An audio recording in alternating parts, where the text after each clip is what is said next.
What is up, internet? What is up, YouTube? So unless you've managed to isolate yourself for the past 3 weeks from all manner of social or entertainment media, you've probably at least heard of, if not watched yourself, Bird Box. Under no circumstance are you allowed to take off your blindfold. You hear that? The creatures.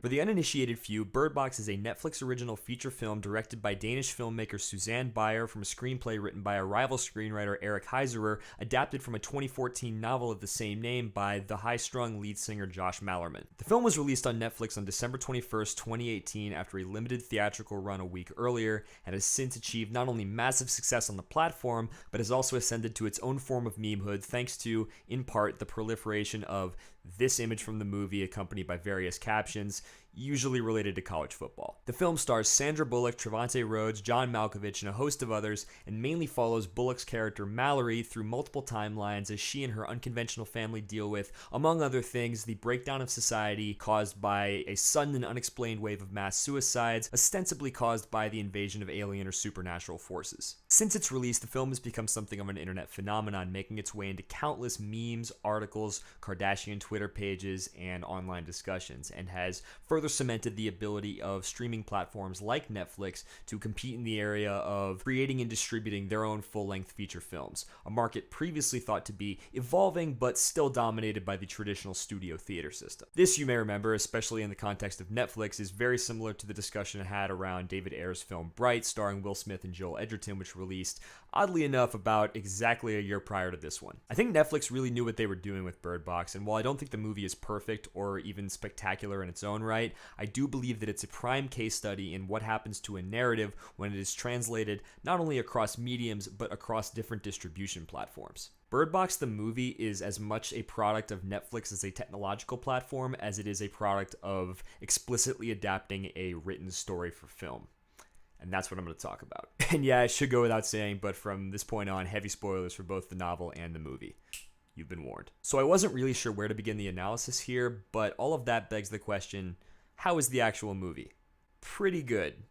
Mostly. I want to preface this section by saying that the Netflix adaptation of Bird Box, for what it is trying to be, is at the very least a perfectly serviceable, watchable, enjoyable movie on its own terms. I feel that needs to be said up front because, as is the case with really any piece of popular media, Bird Box is already gaining the attention of that sect of internet users whose idea of film criticism really amounts to needlessly picking apart small plot inconsistencies to arrive at what always somehow suspiciously feels like a foregone conclusion, and in turn just ignoring the grand scheme of theme, plot, storytelling, or narrative arc. You know who you are. Even if you're just a cynical asshole, there are plenty of things to like about Bird Box. The movie's highly atmospheric, it's generally well-paced, well-shot, and well-directed, and it's surprisingly well-acted across the board from both the veteran actors among the cast, Bullock and Malkovich included, as well as from a lot of the newcomers. Even MGK as Felix does a good job with what he's given, even though he's not in the movie for very long. I guess he's maybe a better actor than he is at dissing Eminem. On top of that, and even though it should probably go without saying, Trent Reznor and Atticus Ross's score is pretty much a perfect accompaniment to any scene that it's in. And as an adaptation, the movie really does improve on a lot of things from its source material. It adds several characters and scenes which allow it to not only flex its own cinematic muscles a little bit more, but also to develop some of its own themes and, in turn, build stronger relationships between its characters.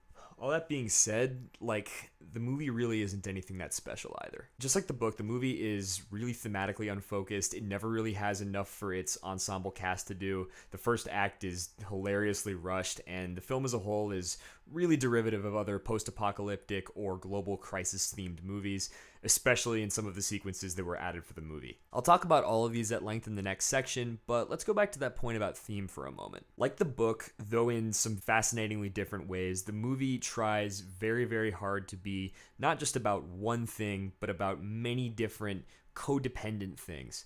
And as a result, it's kind of not really about any of them. I'll give you the first example that I noticed. The opening scenes of the movie go out of their way to introduce Mallory as emotionally guarded, maybe a little bit emotionally stunted, to the point that both she and her sister comment on it. Well, it's in Russia, so. I just got off the phone with Mom. How come I have to update her about you? I see a whole bunch of people sitting together, but they all feel incredibly lonely. It's really about people's inability to connect. Inability to connect to what? Can you move? Mallory, I need you to move. we've been through this. That's not how it's going to be for you. It's not going to be that way for me. Yes, it will. No, ma'am. You should be afraid of being alone, not of this.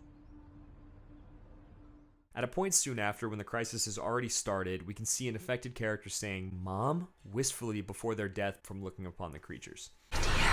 Mom? Please don't go. Please don't go. Full disclosure, at this point in the movie, I thought I had already figured out what the twist was going to be. Given that these first few beats seem to very explicitly link the ideas of attachment and emotional openness to the idea that these things make you susceptible to the creatures, I initially believed that the main arc of the film was going to revolve around Mallory learning to open herself up and accept her own vulnerability even in the face of hopelessness. A theme that would be fittingly echoed by the push and pull of their environment, by the nature of using blindfolds to protect oneself from the outside world while also never being able to witness it, and also by Mallory's decision to not formally name her children until the end of the movie. To put it bluntly, why get emotionally attached to things or to people that can be taken from you at any moment? If that sounds super familiar, it's because it's a fairly standard arc for sci-fi or horror survival stories, and it seems, at least in part, like the movie was actually building up to it. However, what's frustrating is that aside from the first few scenes, this theme really isn't ever meaningfully addressed again. There's no payoff for it later in the movie, it's not really brought up again after the first act, and the later thematic beats that the movie chooses to focus on are usually about other themes. They even choose to have the effect of the creatures on the humans, like what you experience when they're coming for you, personified by hearing the voices of your loved ones asking you to take your blindfold off.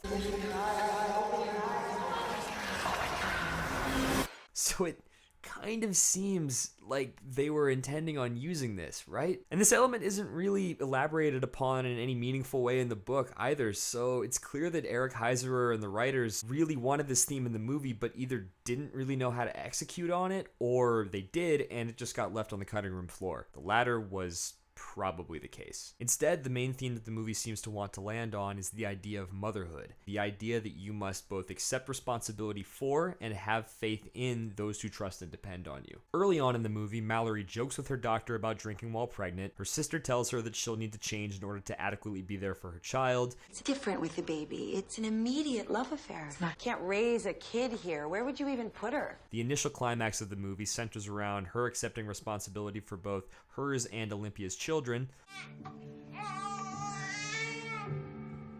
A later scene added for the movie has her castigating girl for getting up out of the boat when she was on a supply run. If something happens to me, do not try and help me. Forget about me and try and save yourself. Do you understand? And the true thematic climax of the movie revolves around Mallory not only standing up to the creatures, but also finally declaring in exact terms that they will not take her children from her. Boy, girl, where are you? Don't take my children! Do not take my children! This theme is by far the most developed, the movie goes the most out of its way to establish it, and in choosing to end on it, the filmmakers have essentially told us, this is the idea that we want you to walk away with. But this theme isn't really in the book either. Sure, the text does emphasize Mallory coming to grips with motherhood. It would be kind of hard for it not to, but the book doesn't really land on this theme in the same way, and it's not nearly as interested in leaving us with this idea as a thematic endpoint. The central theme that the book decides to land on is one of acceptance and being at peace with the cruelty and randomness of everyday life. One of choosing to face a dangerous world and accept all the risks that come with it because the payoff of actually living one's life is ultimately worth it. It is a story fundamentally about accepting a dangerous and unfair world for what it is, about embracing the possibility of pain and death, because these are the things that make life, finite as it may be, beautiful. This theme, you may notice, is actually echoed by Tom's story to the children in the latter part of the second act. You know, when I was little, we had a boat just like this. And every single summer, we would take it to the lake. You guys would have loved it up there. They had trees, they had flowers, the water was warm, the clouds were in the sky. Which in turn prompts an argument between he and Mallory. Boy, girl, time for bed. What are you doing? What are you doing? Now they think they're gonna go outside and climb trees with all these Story, new Mallory. kids and see butterflies and flowers It's a and story, bullshit. Mallory. It's not a story, it's a lie. Why would you make them believe something like that? Because they have to believe in something. What is this for if they don't have anything to believe in, Mal? So that they survive. Surviving is not living, Mal. Well, they're gonna die if they listen to you.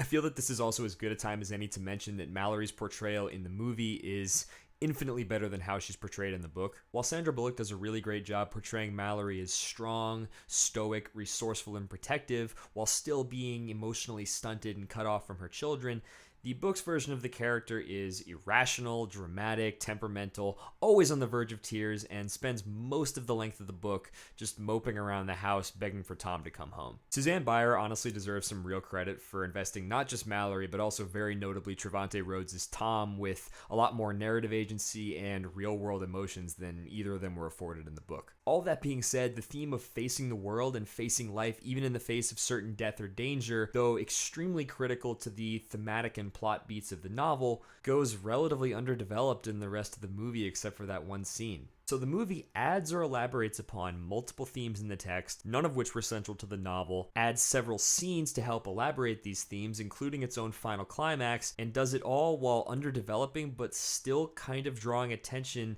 to the theme that was most central to the novel. And you know something? It's still actually pretty good. The resulting film works, but as I mentioned before, still suffers from a lack of focus at times. As a final note before we move on to the next section, and to echo a lot of the criticisms that this film has gotten in the press, I'm not really that wild about the way that mental health is treated in the movie, especially the idea of psychopathy. While the book does touch on this idea a little bit, the movie really goes out of its way to make clear at multiple points that people who are crazy, or in its own words, really just people who have been institutionalized at some point, are able to look upon these monsters and not be compelled to commit suicide, but rather to, and this is only slightly better, fanatically roam the earth, murdering, pillaging, looting, and otherwise forcing other humans to look at the monsters, I can assume generally to their own deaths. Like, aside from the already pretty messed up implications of that logic, it doesn't even really make diegetic sense in the context of the movie. The movie doesn't clarify what constitutes crazy in this context. Like, do you need to be a diagnosable psychopath for this effect to take hold? Do you need to be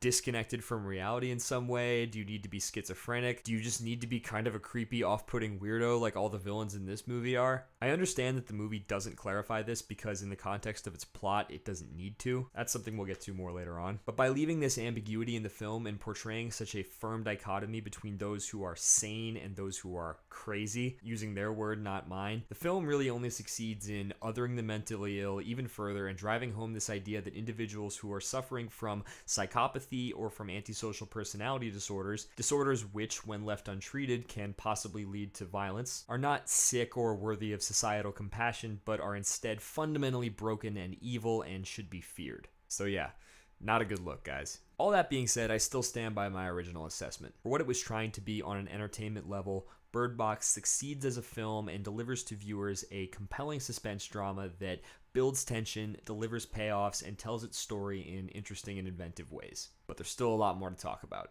Bird Box is a movie whose marketing, by nature of its own distribution, has inherently a lot less to convince its audience of than traditional movies do. These days, and in LA especially, going to the movies is expensive, time-consuming, and inconvenient. Also, more often than not, it entails spending an extended period of time in a dark room full of strangers. I know that theaters have done a lot to improve over the years, but by and large, seeing a movie in this day and age still requires at least a nominal amount of planning, effort, and tolerance of the tribulations of daily life.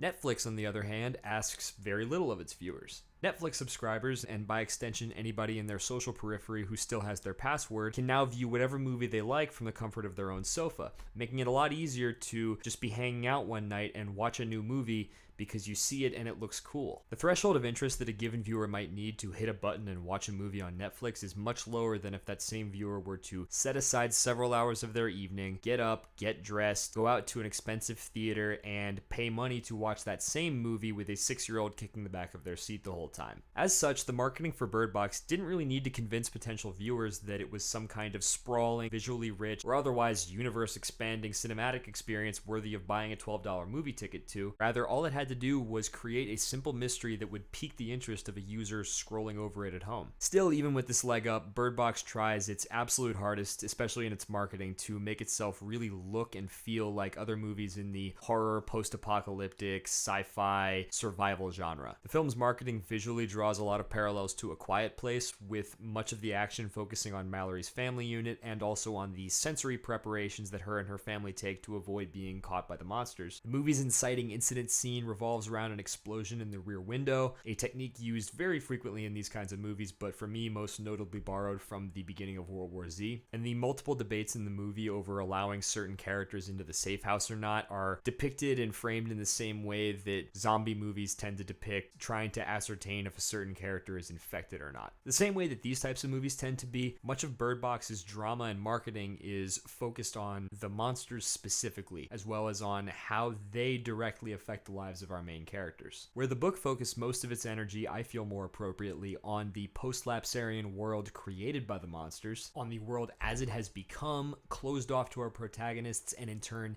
on the isolation, hopelessness, and uncertainty that they feel in it. The movie instead focuses explicitly on the monsters and on the danger that they directly pose. This brings us to our next and, in my opinion, most interesting point: the horror of Bird Box. Humans generally tell horror stories intended to elicit feelings of fear, danger, anxiety, or apprehension as a means of approaching and understanding things which we are either personally or societally afraid of. The classic example of this is the Blob being an extended metaphor for the spread of red communism during the height of the Cold War, but this is really just one example. Invasion of the Body Snatchers speaks to cognitive fears, to the idea of both knowing those around us while also being total strangers to them. Zombie movies like 28 Days Later speak to global fears about overpopulation and to the increasingly extreme population density in urban centers. Shining speaks to fears of physical and mental isolation, as well as to the fear of vast, unknowable structures that we can neither stop nor ever fully understand. And Netflix's own series, The Haunting of Hill House, explores horror as a personification of personal trauma, most notably related to unresolved grief or familial tragedy.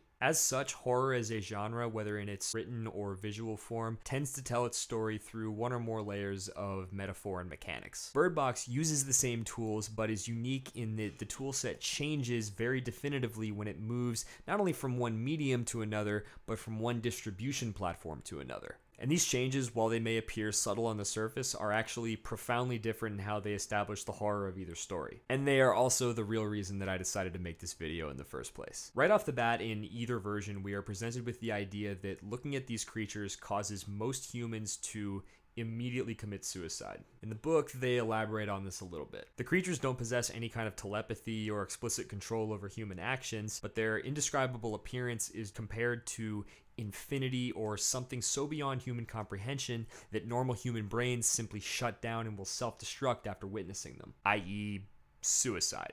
This idea is the traditional idea behind Lovecraftian horror. Lovecraft wrote at length about ancient all-powerful beings like Yog-Sothoth and Cthulhu, whose appearance was not only so grotesque and horrific, but was also so alien and beyond the realm of human understanding that simply laying eyes on them was enough to drive a person to death or madness. This is really the foundation of cosmic horror, this idea that the most powerful and dangerous things in the universe are also those things which we are the least capable of understanding. However, take note that aside from effectively forcing the humans to be blindfolded whenever they're around, the creatures actually pose no threat. They aren't benevolent, of course, but at no point in either the movie or the book do the creatures attack the humans, nor do they ever express a desire to directly hurt or eradicate them. All of the real threats in Bird Box are environmental, are built around the acquisition of food, of clean water, of shelter where the outside world can be avoided. The horror of the monsters is Lovecraftian and cosmic, but the real horror of the story has more to do with surviving the elements than it does fighting against any kind of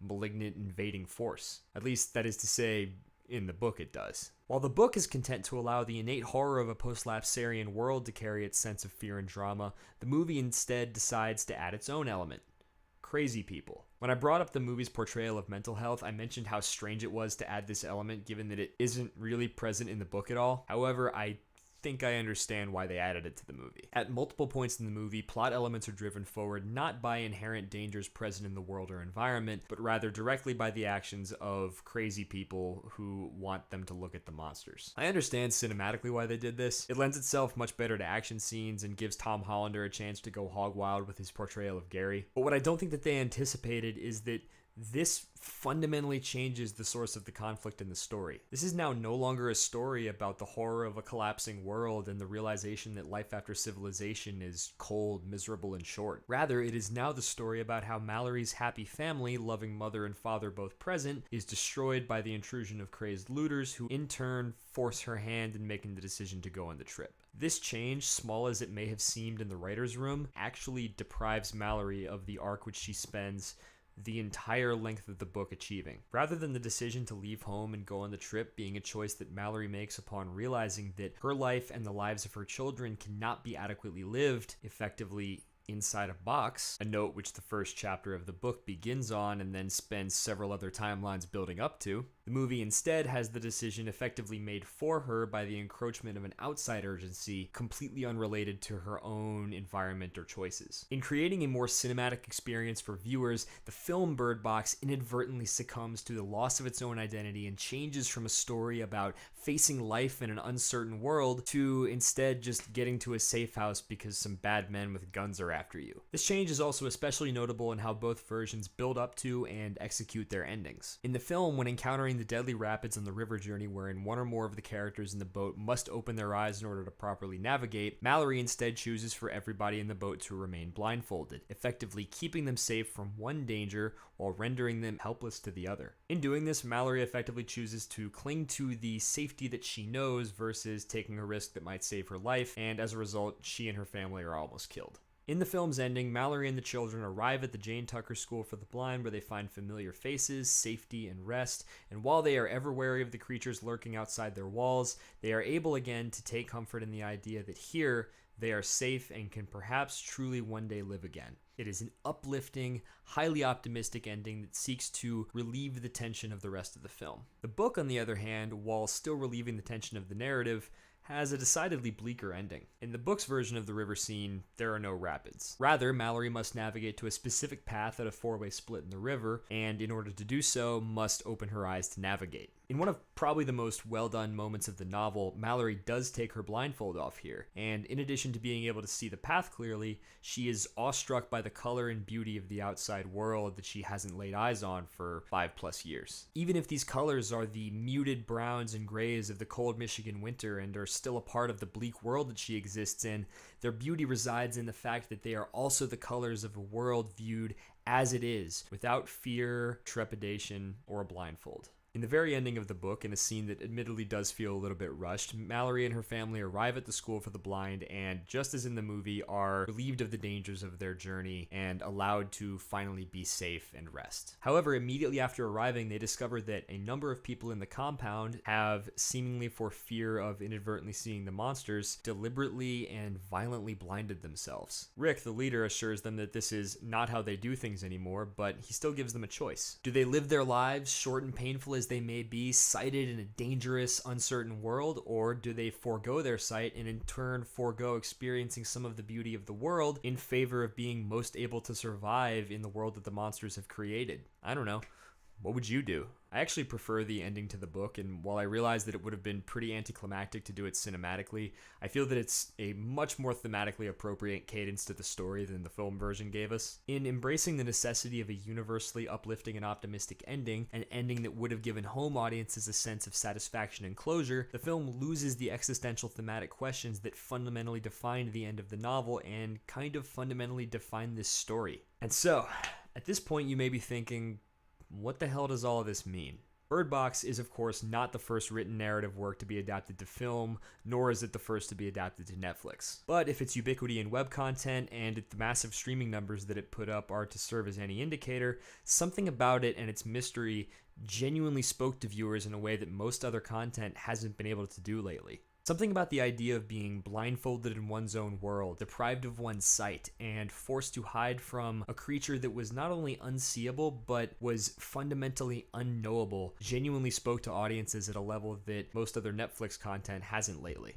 However, Bird Box also demonstrates the ways in which a narrative, defined as it initially may be by the medium within which it is created, can evolve and change as it is shifted across different media and distribution platforms. When a novel or a video game or just an older movie is adapted into a modern film for modern audiences, much of the discussion around adaptation generally centers around diegetic elements. What did they keep? What did they cut out? How faithful of an adaptation is it? Much less frequently discussed is the question of adapting theme. In adapting Bird Box to be a compelling sci-fi, horror, suspense thriller, the filmmakers inadvertently muddied the narrative's thematic waters and detracted from the central ideas implicit in the source material. But what they made wasn't bad, it was just different. Bird Box the book and Bird Box the movie have the same characters, the same places, the same title, and the same plot largely, but they are ultimately different stories with different endings, different themes, and different messages to impart. And as more and more narrative fiction makes its way onto Netflix, I'm really curious to see how storytelling will